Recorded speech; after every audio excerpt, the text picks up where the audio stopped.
আসসালামু আলাইকুম ওয়া রাহমাতুল্লাহি ওয়া বারাকাতুহু। বন্ধুরা সবাই কেমন আছেন? আশা করি আপনারা সবাই মহান আল্লাহ পাকের অশেষ মেহেরবানিতে অনেক ভালো আছেন। আমিও আলহামদুলিল্লাহ অনেক ভালো আছি। আপনারা দেখছেন ইলেকট্রনিক সার্ভিস সেন্টার, সাথে আছি আমি মোহাম্মদ রবিউল ইসলাম। বন্ধুরা, গত ভিডিওতে আমি আপনাদের পাওয়ার সাপ্লাইয়ের এই সেকশনটা নিয়ে আলোচনা করছিলাম এবং এই পাওয়ার সাপ্লাই কিভাবে কাজ করে এ নিয়ে বিশদ আলোচনা করেছি, যা খুবই গুরুত্বপূর্ণ যারা ইলেকট্রনিক্সের কাজগুলো করেন। তো এই পাওয়ার সাপ্লাইটা প্র্যাকটিক্যালি আমি আপনাদেরকে এই 48 ভোল্ট চার্জার দিয়ে দেখে দেব। দেখুন, এই পাওয়ার সাপ্লাইটা রান হচ্ছে না। এসি কর্ড আমি প্লাগ ইন করে দিলাম। বন্ধুরা দেখুন, এসি কর্ড আমি প্লাগ ইন করে দিছি, তারপরে আমার পাওয়ার সাপ্লাইটি রান হচ্ছে না। তো আমি এই পাশটা দেখাবো আপনাদের। বন্ধুরা খেয়াল করুন, আমার এখানে কোনো ইন্ডিকেটর আলো আসতেছে না, ইন্ডিকেটরে কোনো আলো আসতেছে না। তো এই ধরনের সমস্যা আসলে, যে কোনো পাওয়ার সাপ্লাই এই ধরনের সমস্যা আসলে আমরা এসি সাইডটাই দেখব। সেটা 48 ভোল্ট অটো গাড়ির পাওয়ার সাপ্লাই হোক, সেটা সিআরটি টিভির পাওয়ার সাপ্লাই হোক, সেটা একটা 12 ভোল্ট চার্জারের পাওয়ার সাপ্লাই হোক, যে কোনো পাওয়ার সাপ্লাই এরকম প্রাইমারি সেকশনে প্রবলেম থাকলে সেকেন্ডারি সেকশনে কোনো লাইন যাবে না, কোনো ভোল্টেজ পার হবে না। যেহেতু আমাদের এটা চপার বা ট্রান্সফরমারের মাধ্যমে পাওয়ার সাপ্লাই থেকে, পাওয়ার সাপ্লাই সেকশন থেকে ইনপুট নিয়ে আউটপুটে সেকেন্ডারি সেকশনে ভোল্টেজ প্রেরিত হয়। তারপরে এই ভোল্টেজটা আবার ডায়োড দিয়ে ডিসি করার পরে আমরা এই আউটপুটে ইন্ডিকেটর মাধ্যমে আমরা বুঝতে পারি যে এই পাওয়ার সাপ্লাই সেকশন ঠিক আছে, যার কারণে আউটপুটে সেকেন্ডারি সেকশনে আমরা ভোল্টেজ পাচ্ছি। তো কাজের কৌশলগুলো আমি আপনাদেরকে শুধু দেখাবো।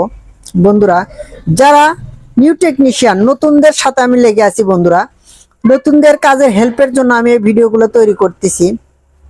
দেখুন, এটা আমি আরেকবার বলে নেই। এই যে neutral line, phase line, phase line আমরা একটা ইন্ডাক্টর বা একটা ফিউজ অথবা একটা রেজিস্টরের মাধ্যমে এই যে ডায়োডের অ্যানোড আর ক্যাথোড প্রান্তে গেছে। আবার নিউট্রাল লাইনটা একটা ফেজ বা একটা ইন্ডাক্টর ব্যবহার করতে পারে বা ফিউজ ব্যবহার করতে পারে, যে কোনো কিছু ব্যবহার করে একটা ফেজ একটা অ্যানোড একটা ক্যাথোডে যাবে। বন্ধুরা, এই জন্যই যায় একটা ডায়োড ফরওয়ার্ড হবে, একটা ডায়োড রিভার্স হবে। একটা ডায়োড, এই ডায়োডটা ফরওয়ার্ড হলে এই ডায়োডটা রিভার্স হবে, এই ডায়োডটা ফরওয়ার্ড হলে এই ডায়োডটা রিভার্স হবে। এই কারণে একটা ফেজ একটা নিউট্রাল হবে, একটা ফেজ একটা নিউট্রাল যখনই হবে, একটা প্লাস মাইনাস হবে, তখন আমরা সবসময় এ পাশে পজিটিভ সবসময় পাবো, এ পাশে সবসময় নেগেটিভ পাবো।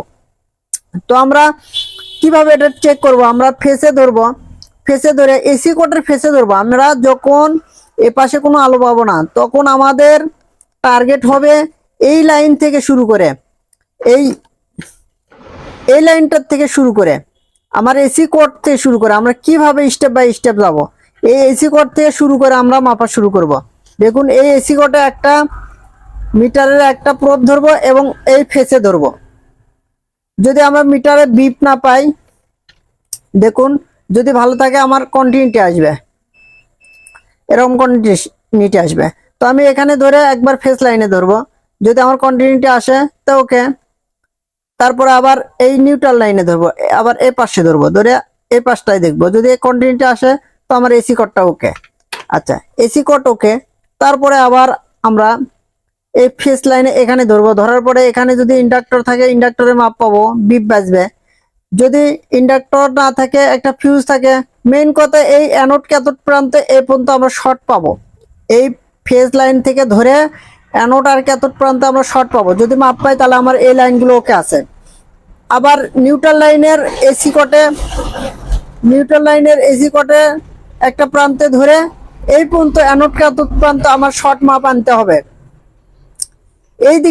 এইদিকে আমার শর্ট মাপ আনতে হবে, কিন্তু এইদিকে যদি শর্ট দেখায় তাহলে কোনো সমস্যা আছে, যে কোনো একটা সমস্যা হবে। কিন্তু এইদিকে বন্ধুরা, নিউ টেকনিশিয়ানরা যারা কাজ করতেছেন তাদের জন্য আমার এই ভিডিও, তারা খুব খেয়াল করে ভিডিওগুলো দেখুন। আমি আপনাদের খুব বোঝানোর চেষ্টা করতেছি যাতে আপনারা কাজগুলো পারেন। তো এভাবে এখান পর্যন্ত কন্টিনিউটি আসবে। তারপরে ডাট যদি কন্টিনিউটি ওকে আছে, এই কন্টিনিউটি যখন ওকে থাকবে তখন আমরা এসি প্লাগ ইন করার সাথে সাথেই, আর এই চারটে ডাট যদি ভালো থাকে, এই ক্যাপাসিটর পর্যন্ত 300 ভোল্ট বা 250 ভোল্ট বা 350 ভোল্ট আসবে, ওকে থাকবে। তারপরে কিন্তু ইন্ডিকেটরটা জ্বলবে না হয়তোবা।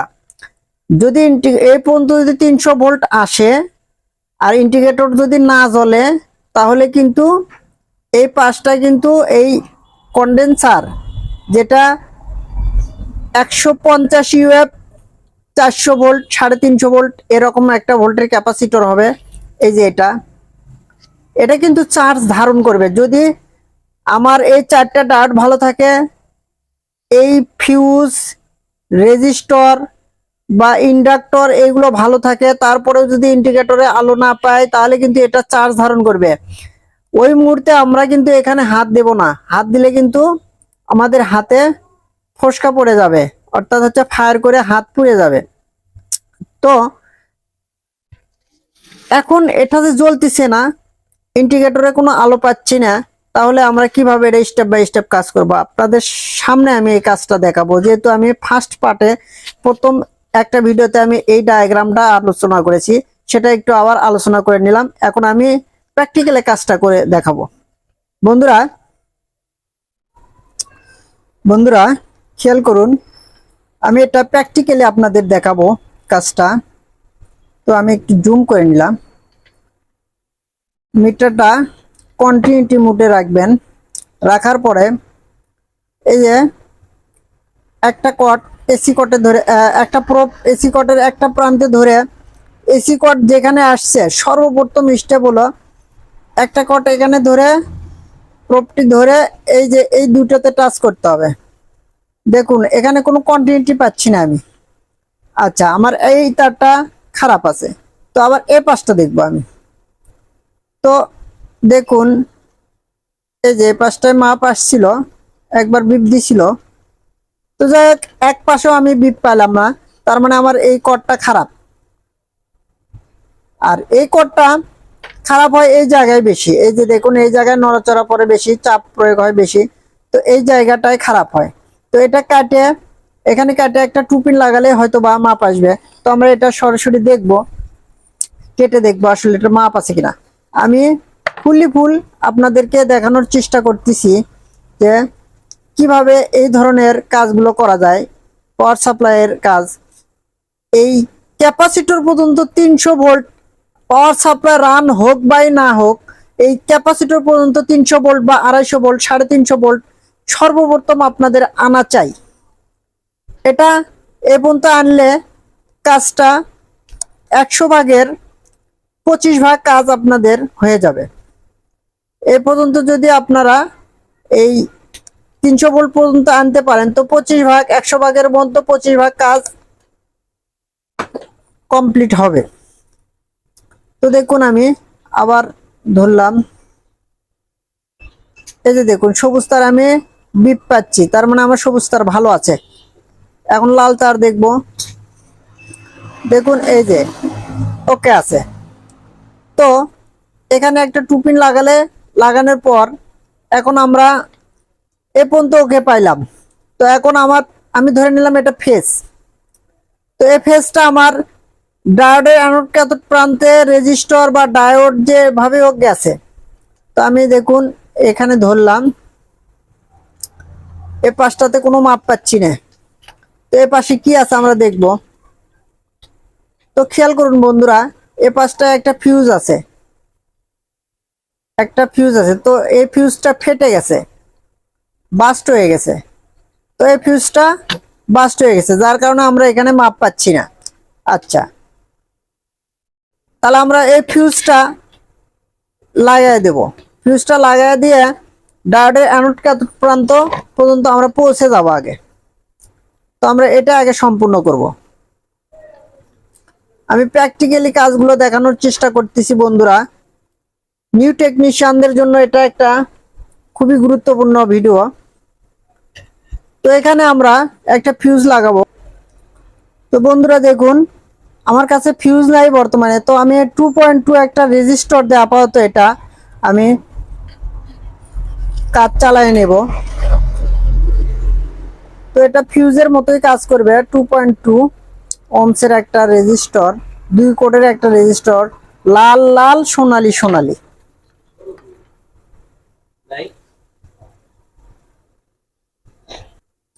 বন্ধুরা দেখুন, আমি ওই ফিউজের জায়গায় একটা 2.2 রেজিস্টর লাগাই নিলাম, যেহেতু আমার কাছে বর্তমানে ফিউজ নাই। তো আপনারা ফিউজ লাগাই নেবেন, অথবা একটা তার দিয়ে জ্যাম্পার করে দেবেন, অথবা 2.2 বা 1 ওহমস এরকম একটা ওহমসের রেজিস্টর মারিয়ে দেবেন। তো আমি বিষয়টা ওটা না বন্ধুরা, খেয়াল করুন, বিষয়টা হচ্ছে আমার এই ফেজটা যাতে আমার এই যে দেখুন ডায়োডের অ্যানোড ক্যাথোড প্রান্ত পর্যন্ত মাপ আসবে। এই যে দেখুন, এই যে দেখুন শর্ট দেখাচ্ছে, বিপ বাজতেছে। এই যে এটা দুটো ডায়োডের মাথা, একটা অ্যানোড একটা ক্যাথোড। এসি সাইড যে পাশে ঢুকবে একটা অ্যানোড একটা ক্যাথোড। রেজিস্টর দিয়ে বা ফিউজ দিয়ে একটা ডায়োডের অ্যানোড একটা ক্যাথোড প্রান্তে ঢুকবে। দ্বিতীয়টা তাই, নিউট্রালও তাই। ফিউজ হোক বা যে কোনো একটা রেজিস্টর হোক, একটা ডায়োডের অ্যানোড একটা ক্যাথোডে গিয়ে পৌঁছবে। তো আমরা ফেজ সাইডটা দেখলাম বন্ধুরা। আমার ভিডিওগুলো লেন্দি হয়ে যায়, দেরি হয়ে যায়, বড় হয়ে যায়, তার জন্য আমি দুঃখিত। আমি বোঝানোর চেষ্টা করি যাতে আপনারা কাজগুলো করতে পারেন। তো আমি এখন দেখুন নিউট্রাল প্রান্তে ধরলাম। নিউট্রাল প্রান্তটা একটা ক্যাপাসিটর মতো দেখতে, এটা ফিউজের কাজ করে। দেখুন এই যে একটা ফিউজের মতো কাজ করে। এটাও কিন্তু শর্ট মাপ আসবে। দেখুন এই যে এটা শর্ট আছে, এটা মাপ ওকে আছে। তো এটাও কিন্তু দেখুন ডায়োডের একটা প্রান্তে একটা একটা ডায়োডের একটা কিন্তু অ্যানোড একটা ক্যাথোড প্রান্তে গিয়ে ঢুকছে। তো আমার এ পর্যন্ত আমি ওকে পাইলাম, এ পর্যন্ত ডায়োড পর্যন্ত আমি ওকে, ডায়োড পর্যন্ত আমার ওকে। এই পর্যন্ত আমার ফেজ নিউট্রাল। তার থেকে শুরু করে এসি কোয়ার্ড থেকে শুরু করে এই পর্যন্ত কিন্তু আমি ডায়োড পর্যন্ত মাপ নিয়ে আসলাম। দেখুন এই যে ডায়োডের অ্যানোড প্রান্ত ক্যাথোড প্রান্ত ঢুকছে। আবার নিউট্রালটা দেখুন এই যে আমি শর্ট পর্যন্ত মাপ নিয়ে আসছি। তো এখন আমি একটা সিরিজ লাইনে, আমরা যখনই পাওয়ার সাপ্লাইয়ের কাজ করব তখনই কিন্তু আমরা সিরিজ লাইন ব্যবহার করব। তো দেখুন এখন আমার এই সাইডটা ওকে হয়েছে। তো এখন আমি এটা সিরিজ লাইন দিলাম। তো দেখুন আমার এখানে কিন্তু সিঁড়ি বাল্বটি জ্বলে উঠতেছে। তো আপনারা দেখতে পাচ্ছেন কিনা আমি হাতে নিয়ে জিনিসটা দেখাচ্ছি। এই যে আমার সিঁড়ির বাল্ব কিন্তু এখানে আছে। তো আমি যখনই প্লাগ ইন করতেছি তখনই কিন্তু সিঁড়ির বাল্বটা জ্বলে উঠতেছে। তো বন্ধুরা যখনই আমি প্লাগ ইন করতেছি এই যে সিঁড়ির বাল্বের আলো কিন্তু এখানে পর্যন্ত আসতেছে, জ্বলে উঠতেছে। তো এর কারণ কি? দেখুন এই সিঁড়ির বাল্ব যখন জ্বলবে তখন কিন্তু আমাদের এই ক্যাপাসিটর পর্যন্ত ভোল্ট আসবে না। বন্ধুরা সিরিজ বাল্ব যখনই জ্বলবে তখনই বুঝতে হবে যে আমার এই চারটে ডায়োডের মধ্যে, আমি এটা এখন আপাতত ডিসচার্জ করে দেব। কোনো চার্জ যদি ধরে থাকে ডিসচার্জ করে দেব। তো দেখুন যখনই কোনো সিরিজ বাল্ব জ্বলে উঠবে, সিরিজ, আপনারা পাওয়ার সাপ্লাই ঠিক করার সময় অবশ্যই সিরিজ লাইন ইউজ করবেন। সিরিজ লাইন ইউজ করার কারণ হচ্ছে দেখুন আমার এখানে যখনই এই বাল্বটা জ্বলে উঠছে তখনই আমি বুঝে গেছি যে আমার এই চারটে ডায়োডের মধ্যে কোনো ডায়োড শর্ট আছে, অথবা চারটে ডায়োডই শর্ট আছে, অথবা তিনটা ডায়োড শর্ট আছে। তো আমি এখন মাপবো। তো দেখুন আমি এই যে ডায়োডের ক্যাথোড প্রান্তে ধরলাম। এই যে দেখুন প্লাসটা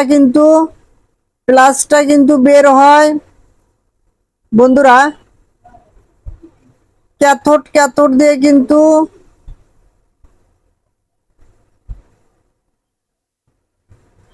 মাইনাস বের হয়। ক্যাথোড ক্যাথোড দিয়ে পজিটিভ বের হয়, আর অ্যানোড অ্যানোড দিয়ে কিন্তু নেগেটিভ বের হয়। তো আমি এই সাইডে ধরলাম, ধরে আমার এই ডায়োড দুটো মাপবো আমি। এই যে দেখুন শর্টের মতো মাপ দেখে 480 ওহমস দেখাচ্ছে। তো আমি আরেকটা ধরবো। আচ্ছা, আবার উল্টো করে ধরবো, আমার ডায়োড শর্ট আছে কিনা। দেখুন এই যে পাশে এক পাশে আমি মাপ পাচ্ছি, আর এক পাশে কিন্তু মাপ পাচ্ছি না। ডায়োডের ধর্ম একদিকে মাপ আসবে, আরেকদিকে মাপ আসবে না। আচ্ছা, এই দুটো আমার ভালো আছে। তো আমি এবার এই দুটো মাপবো। দেখুন একটা মাপ আসলো না। এই যে দেখুন এটা কিন্তু বিপ দিচ্ছে বন্ধুরা, এই ডায়োডটা কিন্তু বিপ দিচ্ছে। বিপ দেওয়া যাবে না, ডায়োডের ওহমস আসবে কিন্তু বিপ দিবে না। এই দেখুন দুদিকে যেদিকে ঘুরে ধরে আমি বিপ দিচ্ছে। আমার এই ডায়োডটা ফল্ট আছে বন্ধুরা। যখনই দেখবেন যে পাওয়ার সাপ্লাই রেডি করার পরে যখনই দেখবেন যে আপনাদের সিঁড়ির বাল্বটি জ্বলে উঠতেছে, তখনই বুঝে নেবেন যে ডায়োড ফল্ট আছে, ডায়োড শর্ট আছে। বন্ধুরা আমার এই ডায়োডটি শর্ট, আমি খুলে আবার আপনাদের মাপটি দেখাবো।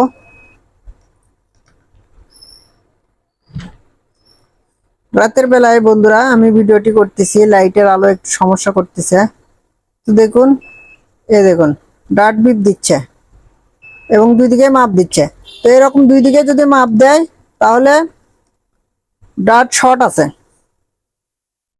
তো আমার আর একটা ডায়োড এখানে মেপে নেব। একদিকে মাপ দেখাচ্ছে 556 ওহমস, আরেকদিকে মাপ নেই। তাহলে আমি এখানে এই ডায়োডটা ভালো এখানে লাগাই নেব। এখন কাজের সুবিধার্থে যেহেতু দেরি হয়ে যাচ্ছে, ডায়োডের সিম্বল দেখে আমি উপরেই ডায়োডটা লাগিয়ে দেব, যাতে দ্রুত কাজটা আমি আপনাদেরকে দেখাতে পারি অল্প টাইমের মধ্যে। বেশি সময় ভিডিওটা হলে অনেকেই দেখতে চান না। তো বন্ধুরা আমার এই ভিডিওগুলো খুবই কাজের জন্য, নতুন টেকনিশিয়ানদের জন্য আমি হেল্প করার জন্য ভিডিওগুলো তৈরি করতেছি। তো দেখুন এখন আমার একদিকে মাপ দেখাচ্ছে, আরেকদিকে দেখাচ্ছে না। তো এখন মিটারটা আমি বিসি রেঞ্জে রেখে এটা আবারও সিরিজ লাইনে দেব। বন্ধুরা ভুল ক্রমেও কিন্তু ডাইরেক্ট লাইনে দেওয়া যাবে না। বন্ধুরা খেয়াল করুন, এখন এই ক্যাপাসিটর পর্যন্ত আমি ভোল্ট পাচ্ছি কিনা দেখুন। এই যে 274 ভোল্ট পেয়ে গেছি আমি। বন্ধুরা আমি কিন্তু এখানে 274 ভোল্ট পেয়ে গেছি। আর এই সাইডে যখনই এই সাইডে আমি ভোল্ট পাবো, তখনই আমার একটা আশঙ্কা আছে, 50% পর্যন্ত আশঙ্কা আছে যে আমার ডিসি সাইডে ভোল্ট ঢুকতে পারে। তো ডিসি সাইডের ক্যাপাসিটরে আমি ভোল্ট দেখব। ডিসি সাইডের ক্যাপাসিটরে আমি ভোল্ট দেখব। হ্যাঁ, এখানে 55 ভোল্ট পেয়ে গেছি, তার মানে আমার পাওয়ার সাপ্লাইটা ওকে হয়ে গেছে। যখনই ডিসি সাইডে আমি ভোল্ট পেয়ে গেছি, তাহলে আমার পাওয়ার সাপ্লাইটি ওকে হয়ে গেছে। দেখুন বন্ধুরা এই যে লাইট জ্বলতেছে, ইন্ডিকেটরে আলো জ্বলতেছে। তো খুব সাবধানের সাথে কাজ করবেন। তো সর্বপ্রথম কৌশলটা হচ্ছে আপনারা এই পর্যন্ত ভোল্টেজ নিয়ে আসতে হবে 250 বা 70, 300, 350 ভোল্ট আসবে এখানে। এ পর্যন্ত ভোল্টেজ আনতে আপনাদের কি কি করা লাগবে সেটা আপনারা করবেন, সেই স্টেপগুলো আমি দেখাচ্ছি। সর্বপ্রথম এসি কটটা মাপে নেবেন, ফেস নিউট্রাল দুটাই মাপে নেওয়ার পরে রেজিস্টর দেখতে হবে, ফিউজ রেজিস্টর দেখতে হবে, ফিউজ ইন্ডাক্টর দেখতে হবে, অথবা ক্যাপাসিটর সিস্টেম একটা ফিউজ থাকে সেটা দেখতে হবে। দেখে ডায়োড পর্যন্ত মাপ আনতে হবে, শর্ট শর্ট মাপ ডায়োড পর্যন্ত আনতে হবে। তারপরে ডায়োড চারটে দেখতে হবে যে ডায়োড শর্ট আছে কিনা। ডায়োড শর্ট যদি না থাকে তাহলে তো আমরা এখানে 300, 350 ভোল্ট পেয়ে যাবো। এর পাশে ডিসি সাইডে যদি ভোল্ট নাও পাই, তাও এ পর্যন্ত আমরা ভোল্ট পাবো। ডিসি সাইড যদি ওকে না থাকে বা এই সাইডে কোনো প্রবলেম থাকে, তাহলে কিন্তু আমরা এখানে ভোল্টেজ পাবো। খুলে দেওয়ার পরেও কিন্তু আমরা ভোল্টেজ পাবো। দেখুন আমি এসি প্লাগ ইনটা আউট করে দিলাম, এখন এখানে ভোল্টেজটি মাপবো। দেখুন আমার ডিসচার্জ হয়ে গেল ক্যাপাসিটরটা, দেখুন 9 ভোল্ট। এভাবে আস্তে আস্তে ডিসচার্জ হয়ে যাবে। আর যদি এই সাইডটা ওকে না থাকে, তাহলে কিন্তু এই ভোল্টটা কমবে না, এখানে কিন্তু ডিসচার্জ হবে না। আর যদি এই সাইডটা ওকে হওয়ার পরে সিরিজ লাইনে দেওয়ার পরে যদি কোনো সিরিজ বাল্ব জ্বলে তাহলে আপনারা নিশ্চিত বুঝে নেবেন যে এই চারটে ডায়োডের যে কোনো একটা ডায়োড ফল্ট আছে, অথবা দুটো ফল্ট আছে, তিনটা অথবা চারটেই ফল্ট আছে। আপনারা এটা দেখে নেবেন ভালো করে।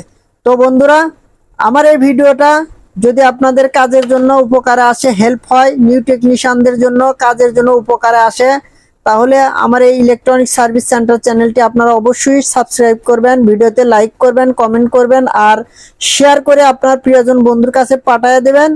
আর যারা আগে থেকে আমার এই ইলেকট্রনিক সার্ভিস সেন্টার চ্যানেলটি সাবস্ক্রাইব করছেন তাদেরকে অসংখ্য অসংখ্য ধন্যবাদ। আসসালামু আলাইকুম ওয়া রাহমাতুল্লাহি ওয়া বারাকাতুহু।